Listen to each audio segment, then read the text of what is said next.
पढ़ेंगे final account of partnership firm के बारे में। जैसे कि final account of partnership firm कैसे सॉल्व करना है, इसके जो बेसिक कंसेप्ट है अगर हमको पता है तो हम final account of partnership firm easily solve कर सकते हैं। जैसे कि देखिए यहाँ पे जैसे फाइनल अकाउंट जो होता है, ठीक है, जैसे हमने यहाँ पे लिखा है final account of partnership firm. तो फाइनल अकाउंट जो होता है उसका जो क्वेश्चंस है, सबसे पहले क्वेश्चन समझना जरूरी होता है, इसलिए सबसे पहले देखिए कि क्वेश्चन जो होता है ना, क्वेश्चन आता है दो पार्ट में। दो पार्ट इन द सेंस कैसा होता है कि क्वेश्चन जो आएगा आपका वो आता है एक ट्रायल बैलेंस, उसके साथ में आता है एडजस्टमेंट्स, ठीक है। तो जब क्वेश्चन आता है तो क्वेश्चन कैसे होता है आपका यहाँ पे, तो ट्रायल बैलेंस आती है और क्या आती है, एडजस्टमेंट आती है, ठीक है। और उसके बाद में अभी जो ट्रायल बैलेंस है, ट्रायल बैलेंस का आती है दो साइड। तो इसमें देखिए जैसे कि ये जो साइड है ये है आपके डेबिट साइड एंड ये जो है आपके क्रेडिट साइड, मतलब जो लेफ्ट हैंड साइड है वो आपकी क्या है, डेबिट साइड है, और राइट हैंड साइड जो है आपकी क्या है, क्रेडिट साइड है, ठीक है। तो जब हम क्या करते हैं ट्रायल बैलेंस देखते हैं, ट्रायल बैलेंस में देखते समय हमको ये पता होना चाहिए कि ट्रायल बैलेंस में कौन से साइड में कौन से आइटम दिए रहते हैं।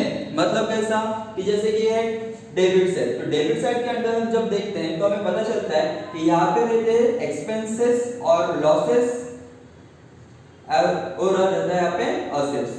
मतलब क्या है कि डेबिट साइड जो है, डेबिट साइड में हमको मिलते हैं एक्सपेंस और लॉसेस, और क्या मिलते हैं, असेट्स मिलती है।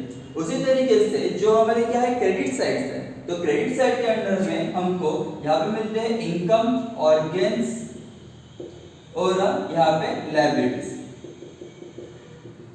मतलब इसमें हमको क्या समझ में आ रहा है कि ये जो डेबिट साइड और क्रेडिट साइड आपको दिया गया है, तो डेबिट साइड भी जो है एक्सपेंसेस है, लॉसेस है और असेट्स है।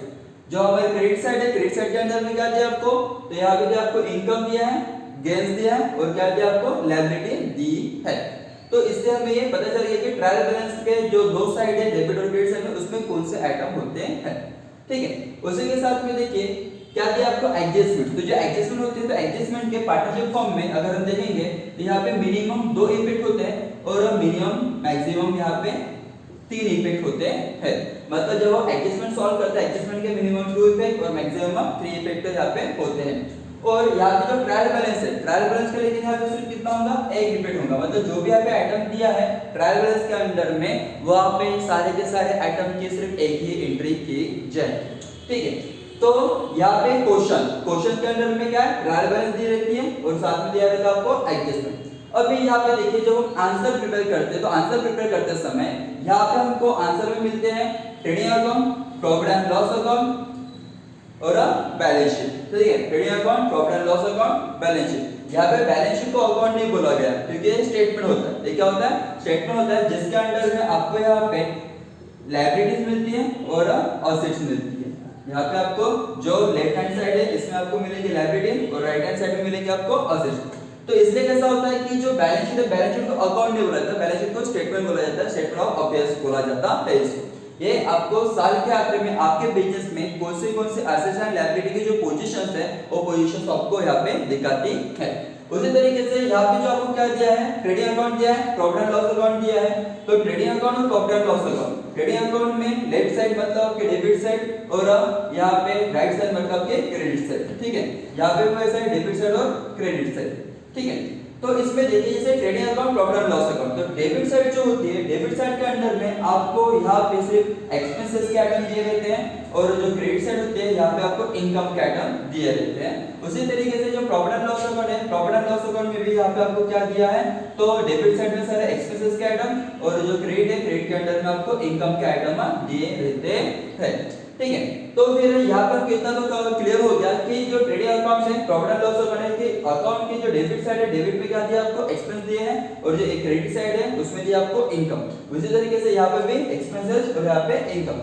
और जो हमारे क्या बैलेंस शीट है, बैलेंस शीट में तो सीधा सीधा दिया है, यहाँ पे दो साइड है, एक है लायबिलिटी साइड और एक है असेट साइड। तो हम जब क्या करते हैं, यहाँ पे ट्रायल बैलेंस के आइटम यहाँ पे पोस्ट करते हैं, तो ट्रायल बैलेंस के आइटम पोस्ट करते समय यहाँ पे हमको देखना है कि जैसे हमको यहाँ पे पता चल रहा है कि ट्रायल बैलेंस के डेबिट साइड में दिया आपको एक्सपेंसेस के आइटम और असेट्स के आइटम, एक्सपेंस के आइटम और असेट्स के आइटम।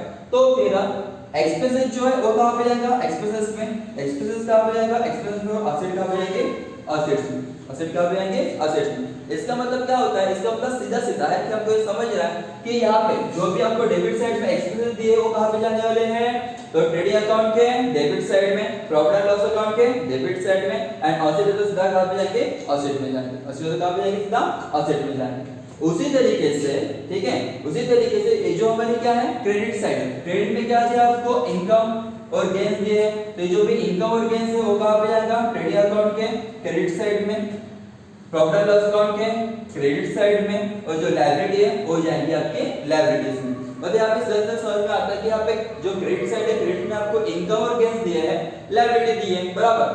तो इनकम जो है, इनकम कहाँ पे जाएंगे, trading credit, profit and loss account credit, और बैलेंस शीट, बैलेंस शीट क्या है, लायबिलिटी साइड में, बराबर है। तो लायबिलिटी है, लायबिलिटी जाएगी। तो इससे हमको ये क्लियर हो जाता है कि अगर आपको क्या करना है, कौन सा आइटम कहाँ पे लिखना है, इसको अगर देखना है तो सीधा आपको यहाँ पे पता होना चाहिए कि ट्रेडिंग जो ट्रायल बैलेंस है, ट्रायल बैलेंस में कौन से आइटम कहाँ पे दिए गए हैं और कौन से आइटम आपको कहाँ पे लिखना है, तो ये आपको यहाँ से डायरेक्टली क्लियर अप हो जाता है।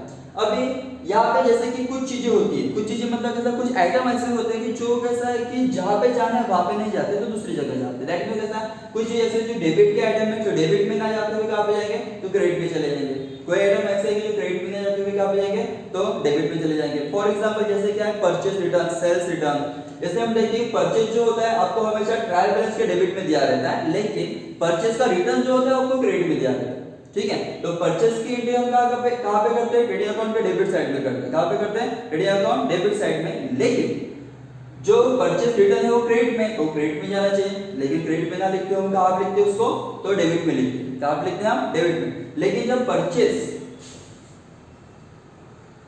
ठीक है, परचेज यहाँ पे लिखा रहता है, तो डेबिट में हम क्या करते हैं, जब रिटर्न लिखते हैं तो रिटर्न क्या करेंगे हम यहाँ पे माइनस करेंगे। जब हम रिटर्न यहाँ पे लिखेंगे तो क्या करेंगे, उसे माइनस करेंगे। उसी तरीके से सेल्स को भी क्या किया जाता है, सेल्स होता है आपके क्रेडिट में, तो ट्रेडिंग अकाउंट के क्रेडिट में जाता है, लेकिन उसका रिटर्न जो होता है वो रहता है आपके डेबिट साइड में। तो सेल्स लिखेंगे आप क्रेडिट में, लेकिन जो रिटर्न रहेगा वो डेबिट से निकाल के आप लिखोगे कहाँ पे, तो क्रेडिट साइड में, लेकिन उसको क्या करेंगे आप माइनस करेंगे। यहाँ पे जैसे आप सेल लिखते हो तो इससे माइनस करना पड़ेगा आपको इसका रिटर्न। उसी तरीके और कुछ एंट्री है जैसे कि ड्राइंग है, बैड डेट रिजर्व है, ये भी आपको कहाँ पे लिखना पड़ता है, तो वैसे ही उसको क्या करना, जगह चेंज करना। दैट मींस डेबिट का क्रेडिट, क्रेडिट का डेबिट। लेकिन जब कभी आप क्या करते हो, साइड चेंज करते हो, साइड चेंज करते समय आपको ये ध्यान में रखना चाहिए कि आपको वहाँ पे साइन भी चेंज करनी होती है।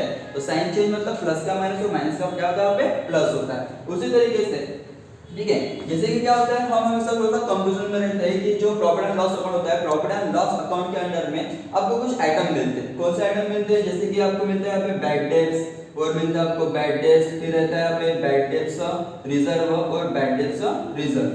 तो ये जो चार आइटम होते हैं यहाँ पे आपको कहाँ पे लिखना है, कैसे लिखना है, इसमें आपको कंफ्यूजन होती है। तो कैसा होता है कि आपको बैड डेट्स रिजर्व दो आइटम जो होते हैं वो आपको ट्रायल बैलेंस में दिए रहते हैं, और दो आइटम आपको दिए रहते हैं कहाँ पे, एडजस्टमेंट के अंदर में। तो जो आपको ट्रायल बैलेंस के अंदर में आपको दिया है, तो ट्रायल बैलेंस में आपको डेबिट साइड जो होती है इसमें दिया रहता है आपको बैड डेट्स, क्या दिया आपको, बैड डेट्स, और क्रेडिट साइड में दिया रहता है आपको बैड डेट्स रिजर्व।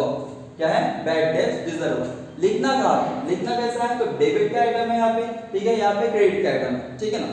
तो डेबिट का आइटम है तो यहाँ पे आप लिख दो पहले नंबर में बैड डेट्स, ट्रेडिंग अकाउंट मतलब ट्रायल बैलेंस के डेबिट साइड में जो आता है वो बैड डेट्स पहले नंबर में आएगा, और अब जो क्रेडिट साइड में बैड डेट्स रिजर्व दिया है वो आएगा आपके चौथे नंबर पे। लेकिन देखिए यहाँ पे हम कहाँ पे लिख रहे हैं, प्रॉफिट एंड लॉस के डेबिट साइड में। अगर क्रेडिट का आइटम डेबिट में लिखना है तो क्या करेंगे हम, इसको माइनस करेंगे, ठीक है ना। और इसमें आप ओल्ड न्यू भी होता है। तो ओल्ड न्यू का क्या मतलब है कि अगर आपके ट्रायल बैलेंस में आपको बैड डेट्स रिजर्व दिए गए हैं तो आपको वहां पे, तो उसको क्या बोलेंगे आप, ओल्ड, क्या बोलेंगे उसको आप, ओल्ड बोलेंगे। और वही अगर आपको कहाँ पे दिया है, एडजस्टमेंट के अंडर में दिया है बैड डेट्स रिजर्व, जो कि आप डेटर्स के ऊपर चार्ज करते हैं, तो उसको बोलेंगे आप न्यू, उसको बोलेंगे आप न्यू, ठीक है। इस तरीके से कैसा है, एक जो आप फाइनल अकाउंट सॉल्व करते हो तो फाइनल अकाउंट सॉल्व करते समय ट्रायल बैलेंस जो होता है, ट्रायल बैलेंस की जो भी एंट्री होती है तो इस तरीके से आप उसकी एंट्री कर सकते हो, पोस्टिंग कर सकते हो। अभी रहेगी क्या, एडजस्टमेंट। तो एडजस्टमेंट में जब यहाँ पे कैसा होता है, मिनिमम 2 इफेक्ट होते हैं और मैक्सिमम कितने इफेक्ट होते हैं, यहाँ पे 3 इफेक्ट होते हैं। तो यहाँ पे जब हम इसके एडजस्टमेंट करते हैं तो एडजस्टमेंट करते समय उसमें थोड़ा सा कुछ लॉजिकली हम पढ़ सकते हैं, लॉजिकली हम बता सकते हैं। तो जो है एडजस्टमेंट किस तरीके से करना चाहिए, ठीक है, तो एक हम आपको एक अलग वीडियो बना के आपको इसमें बताएंगे। तो नेक्स्ट वीडियो के लिए आप नेक्स्ट वीडियो में तो नेक्स्ट वीडियो में हम आपको बताएंगे कि एडजस्टमेंट किस तरीके से किए जाते हैं। Thank you.